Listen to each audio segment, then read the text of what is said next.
পরীক্ষার খাতা যদি ফাঁকা রাখি তাহলে কি পরিষ্কার পরিচ্ছন্নতার জন্য মার্ক দেওয়া হয়? পরীক্ষার খাতায় কিছু না লিখতে পারলে কি এক্সামিনার কষ্ট পেয়ে কিছু মার্ক দেয়? উত্তর না জানা থাকলে উত্তরের জায়গায় কি কিছু একটা লিখে দিলে মার্ক দেয়? আর সেই লেখাটা কি হতে পারে? কোনো স্টুডেন্টকে এই পরীক্ষায় ফেল করা যাবে না। এই বিলটি কি পাস হয়ে গেছে? কোনো স্টুডেন্ট ঘুষ দিয়ে পাস করতে চাইলে তাকে কিভাবে ঘুষ দিতে হবে আর কত টাকা ঘুষ দিতে হবে?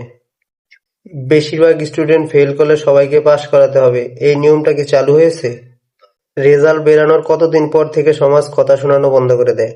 উত্তরপত্রে কি নিজের দুঃখের কথা লিখলে সিম্প্যাথি মার্ক দেওয়া হয়? ইংরেজি পরীক্ষাতে কি বাংলা লেখা যায়?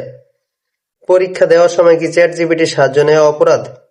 সব সাবজেক্টে ফেল করলে কি বাবা-মা ত্যায্য করার কোনো আইন আছে? দূর ও কসুর গুগল, এই গুগল কোনো কাজের? এগুলা এগুলা কোনো কাজেরই না, ফালতু একটা জিনিস বানায় রাখছে।